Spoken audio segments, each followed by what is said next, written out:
1870 से लेकर प्रथम विश्व युद्ध, इस कालखंड में दुनिया की जो इंटरनेशनल ट्रेड की करेंसी थी उसका एक बहुत बड़ा भाग था पाउंड स्टर्लिंग में, क्योंकि ग्रेट ब्रिटेन सबसे बड़ी इकोनॉमी भी थी, उसकी बहुत सारी कॉलोनीज थी, सबसे बड़ा व्यापार भी उनका था, सबसे बड़ी इंडस्ट्रीज और कंपनीज सब उनके पास थे, फाइनेंशियल इंस्टीट्यूशंस उनके पास थे। उसके बाद यूनाइटेड स्टेट्स की एक बड़ी इकोनॉमी के रूप में उभरी, लेकिन हुआ यह कि फर्स्ट वर्ल्ड वॉर हुई, उसके बाद सेकंड वर्ल्ड वॉर हुई और धीरे धीरे ब्रिटेन की हालत जो थी वह खस्ता होने लगी और पाउंड स्टर्लिंग भी कमज़ोर होने लगा। और चूंकि अमेरिका, हमेशा याद रखना कि जियो पॉलिटिक्स जो होती है वह जियो इकोनॉमिक्स को भी बिल्कुल अफेक्ट करती है।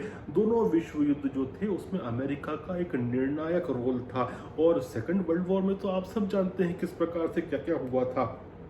तो जब सेकेंड वर्ल्ड वॉर के समय दुनिया भर की जो अर्थव्यवस्था थी, जो वॉर की वजह से जिसकी कमर टूट गई थी, तो ग्लोबल लीडर्स जो थे वह ये विचार करने लगे थे कि पोस्ट वॉर, अब जब वॉर खत्म होने वाली है तब दुनिया का economic system, global economic system किस प्रकार से चलेगा।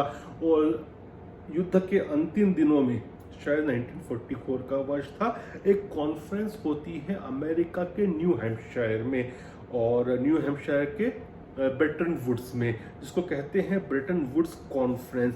इस कॉन्फ्रेंस में 44 देशों के 70 नुमाइंदे थे इसी चीज़ पर चर्चा करने के लिए कि ग्लोबल इकोनॉमिक सिस्टम जो है विश्व युद्ध के बाद किस प्रकार से चलेगा।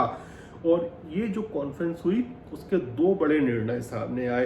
एक तो IMF, इंटरनेशनल मॉनेटरी फंड, और वर्ल्ड बैंक की स्थापना की गई। दूसरा, इस बात पर सहमति जताई गई कि अब से इंटरनेशनल रिजर्व करेंसी के रूप में US का डॉलर होगा।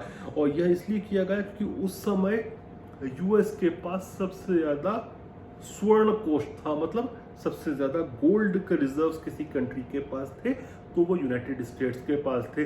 तो अब जो था इंटरनेशनल रिजर्व करेंसी गोल्ड को हटाकर US का डॉलर कर दिया गया, और US के डॉलर के कंपैरिजन में गोल्ड की कीमत तय कर दी गई।